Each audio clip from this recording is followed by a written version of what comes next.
Hi guys, welcome to another episode of the Real Football Talk. I have Adu with me. We'll be discussing the FA Cup final where Leicester lift the FA Cup trophy for the first time in their club's history, or first time in 5 attempts as well. Adu, I mean, what a game to watch, really. What did you make of the game and the underdogs coming out to win? Yeah, I thought on the balance of play, probably Leicester deserved it. I felt they had more control of the game, other than the first 10 minutes and a bit where they dropped off, and obviously naturally went ultra defensive to see out the win. You know, Chelsea never really looked at the races. I mean, they had a few counter attacks with Werner, where he took shots when they were, but sometimes you need a bit more maturity to your game. There was opportunity to play, Ziyech in. Some of them were like 3-on-3s, 3v4. Sometimes just playing the extra pass creates, you end up finding the free man, especially when you got players who can commit you and go across you, like Ziyech on the right hand side. But I mean, there was one of them and played the free man in. Yeah, there was one of them. Ziyech had all that space, isn't it, on the right hand side? Yeah, I just felt, I mean, yeah, Chelsea got punished for picking the wrong players, really, because obviously, I did agree with the tactic of Mount kind of posting up. He looked better when he actually was playing like a 10, but it seemed like I've seen Chelsea do this a couple of times. When there's a 3 at the back, they go to two up top and 1-10, and when there's 2 at the back, they go to 1 striker and 2 10s. So I think it's all about trying to pin down one of the centre backs and force the other one to come out. Yeah. So I didn't think that worked. So I think a lot of things Tuchel did today kind of didn't work. It was a wrong message. Do you think the biggest problem was the lineup and maybe the lack of experience of some of these players in these FA Cup final stages? Because I mean, someone like Warner, he's never been there. No, I mean, I just thought that he got the lineup wrong the moment he played James as a centre back. Mm-hmm. You're playing Leicester, but Vardy's a good player, but he's not been on scintillating form for the whole season. Really, he started the season well, but for a long time he's been struggling. So it surprised me. I just thought it gave the wrong message. Really gave the wrong message out, because you're playing against Thomas, who's like 19 years old, only just becoming a regular, playing regularly, and you're going with Azpilicueta there. Why not let James? James could do more damage to Thomas than what Vardy could do to Azpilicueta. Considering but still got a spare man. Azpilicueta next to him. I mean, it's that's what I mean. So I just thought it gave the wrong message out to the team that you're just giving too much respect to this Leicester team, who have been in different form, and ultimately just struggled against a second string United team to get a win. So I just thought everything about Tuchel's decisions were wrong. It didn't work. So it backfired, really. Sometimes you can overthink. It's something that Pep does, isn't it? Kind of overthink things. Sometimes you can't. You don't have to cover every base. You just got to back your team more than the opposition, which they should have done because they had the better players. It seems like from what you're saying is they adjusted too much, kind of to focus on Leicester than actually focus on themselves. That's what. Yeah, because as Azpilicueta was not a factor on the right hand side. Even the changes he did make when he should have brought Pulisic on a lot earlier. When he did, Pulisic straight away looked like he was going to cause them problems. But then what did they do? They went and brought every other winger off the bench. And so then suddenly you've eaten the space that Pulisic can operate in, because now you got Hudson-Odoi, who's the winger. You've got Whereas you've brought Giroud up the pitch. You've got all attacking players on the pitch. You put Mountain into midfield. So you got all guys. You have it. So what you've done is you've ended up getting all guys who want the ball to feet, who are and dribblers. And suddenly there's no variation because there's no one running in behind. But they've been successful doing that, though. That's the thing. Like a lot of the times it's successful because Warner stretches the play, and that creates the space for the others. But once, as bad as Warner played, he was more threatening than anyone who came on. Because he's picking it up, he's running at people, he's making runs in behind. So it became basically too similar, and they all started to occupy each other's space. And so then you didn't get to see Pulisic or their great attacking players actually influence the game. So I thought, richly deserved from Leicester. I thought they trusted their system, they played their game, and they scored a blinding goal. That's what I was going to come to. People step up. I mean, I kept watching that. That was just so satisfying to watch the way he went off his leg and just literally fly to the top corner. I mean, when I saw it first time, when I saw it live, because I was thinking it's so predictable he's going that. So I was thinking, oh, Kepa should have got to it. Yeah. That's what I was thinking. It's so obvious that it's going that side. Kepa should have got to it. But then when you see that ball went actually deceptively fast. And it was deceptively hit hard, and the connection was really good. And you can't tell that. It's the technique, isn't it, Adil? The way he hit it. He doesn't look like he hit it with much power, but because of the technique, the ball That's the thing. The connection was so good, but it didn't look like he actually hit it with that much power. But boy, did that fly. Well, the connection was so sweet. Before that, I mean, I don't want to take anything away from it. Was there a handball? Did Chelsea have a shout for a handball there? No, but it came off the knee. You can't really say the hand was in a big time and unnatural. I mean, usually for goals and stuff, they've been given it for accidental handballs as well. So that's but that was at the start of the season. But I think in March or something, they changed it. Right. They changed the rule again. I mean, that's one of the problems is the constant changes in season makes it unfair because things that was penalized earlier on in the season is no longer getting penalized. So I mean, either way, you can't win. I mean, if that got ruled out for handball, you'll have just as many people complaining about it. Because it's clearly accidental, it's clearly a deflection. And the luck was on Leicester's side because even the offside decision was marginal. I mean, that goal was worth winning any final, to be honest. So it was, and I thought Leicester's performance deserved it. I mean, they played their game after the first 10-15 minutes. They really grew into the game, and they made their system work. That was the main thing. Was they slowed down the tempo and they kept it around the back, and that's when the gaps opened up. But one thing I noticed, I'm going to ask you on this because usually Chelsea press quite high up. They're very quick in terms of their pressing in the front line. Today, I saw it almost felt like they weren't going for it. They were kind of like waiting for a trigger point for the Leicester team to push up a bit more near the halfway line and then going for it, rather than the usual thing, straight away counter press. Yeah, that's why I think ultimately Brendan Rodgers got his tactics right, because most teams play one up top, and what kept Chelsea honest was they went two up top, but then Ayoze Perez was playing like an inside left advanced midfielder. So then what happened was Jorginho and Kante didn't want to press too high because it'd be very easy then to get the ball into Perez.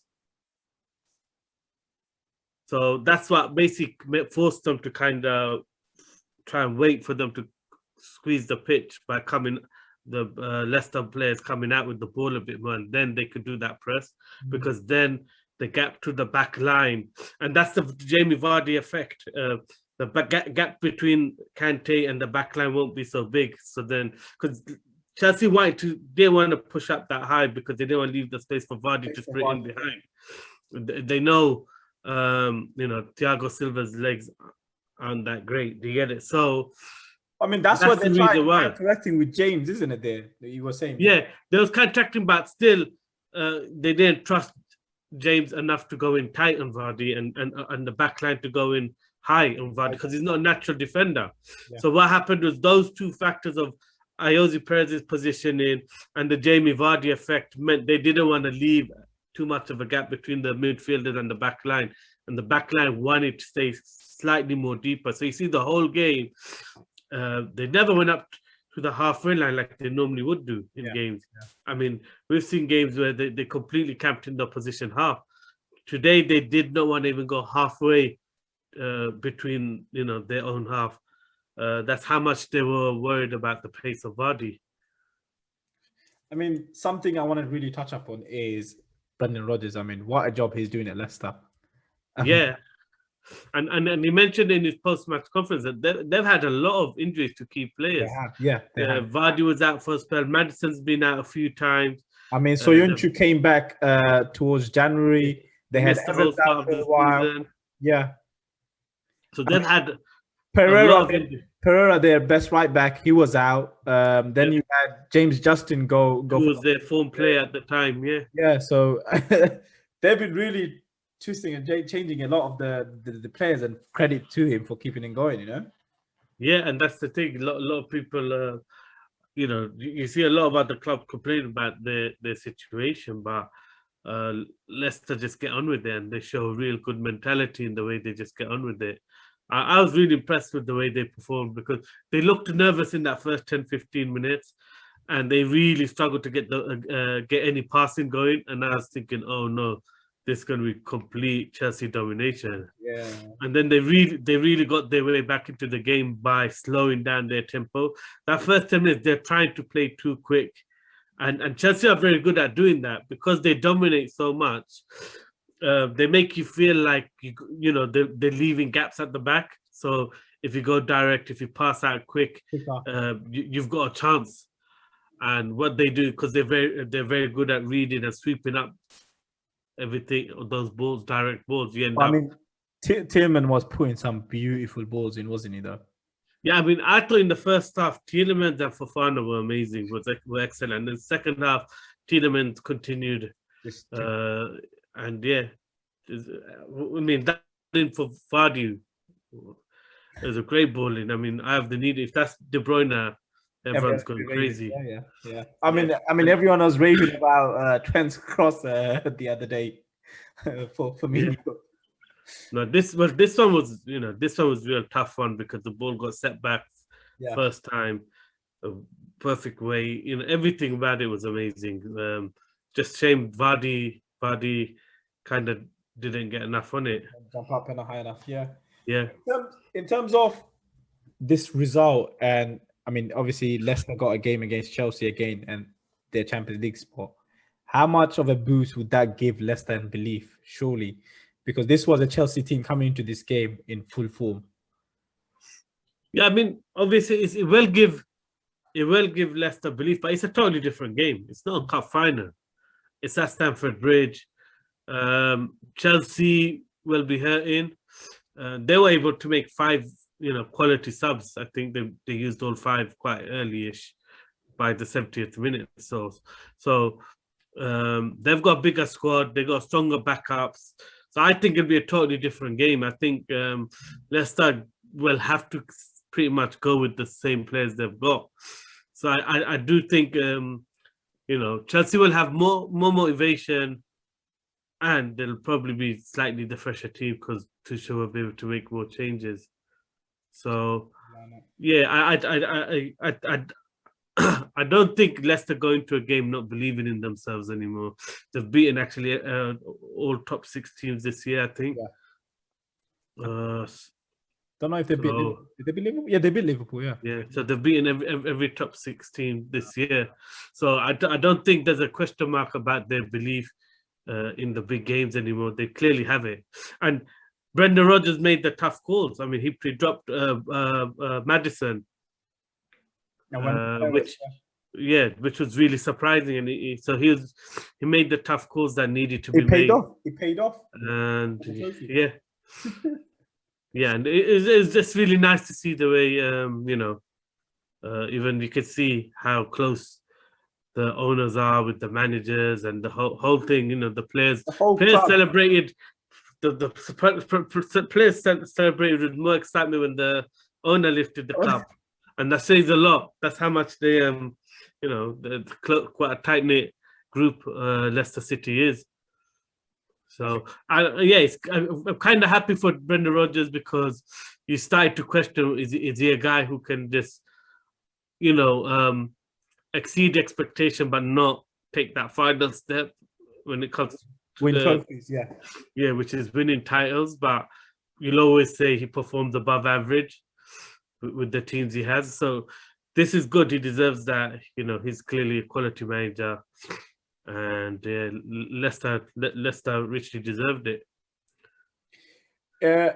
In terms of what I'm thinking is in terms of the Champions League final and Chelsea, is this, or even against Chelsea for other teams, does this give other teams a template or a way how to beat Chelsea? Because I mean, everyone's been struggling, everyone's been changing their formation when they come to play Chelsea. This new Chelsea under Tuchel. Do you reckon? I'm sure Pep will take little bits and bobs out of that game, because it wasn't like Leicester were holding on. I mean, up until they scored, they had it was an even game. They probably looked like the more comfortable team. Chelsea just never looked like they had the fluidity in their attack. They create the better chances. If you look at, I mean, well, there was 2 really good chances for Chelsea. I mean, what a save from Kasper Schmeichel. Yeah, but that's when they're pumping things in the box, and that wasn't too good play. And obviously Leicester had decided to shut up shop and really defend deep, and get Vardy to be a nuisance and win fouls and everything on the counter. So yeah, I mean, I wasn't surprised some shots were going to have, but the save from Mount, from Schmeichel, wow, that was world class. Because I went through the legs of Fofana, so he would have seen it slightly later than. Yeah, and it's not that; it's the pace he hit as well. It was sweet. And the thing is, I think Mount was actually shocked afterwards that he actually saved that, because sometimes when you hit it that good, you just know that's a goal. That's a goal, yeah. That just looked like a shot. Like Mount just looked like, got my team back in it. And what a save. But I thought the offside decision was a bit dodgy, because where they did the line, when they did the lines, when you look at the picture, the ball had already left the foot of Silva. Okay. And that little, that we're talking, milliseconds, but when it's milliliters, the difference between the lines, that could be the difference. So I don't know if there's a case there for Chelsea fans to complain. But to say the truth, I think most neutrals wanted Chelsea, Leicester to win, because they deserve it. They really do. I mean, they've been punching above their weight. What happened to them last year was tough. But Adi, one great thing I must say is just watching it and hearing the crowd noise at the back without the fake crowd noise. It was amazing to watch. And Leicester's supporters were on it from the off. I mean, they were booing. They were giving Michael Oliver a lot of stick in the first half, because he wasn't giving much to Leicester at the beginning. I mean, this is what I mean. That buzz is completely different to anything else, really. Because even if you look at it, when the goal gets disallowed and the celebration from the Leicester fans, I was like, and even the way the players were spurring on the back line, definitely. Definitely had a positive impact on the Leicester players as well. I reckon. Yeah. Atmosphere was much better as a result. It felt like a cup final because of it. Rather than the usual. I think there's also in the Champions League final, I think they got crowds as well, isn't it? 6,000 or something. So yeah, I don't know. I think 6,000 each maybe. Each. So hopefully that should be good too. I mean, guys, thank you for watching. Leicester, you guys absolutely smashed it and deserve to win the FA Cup. And guys, like, share, subscribe. We'll have more videos coming out soon, so do keep an eye out. Thank you for watching.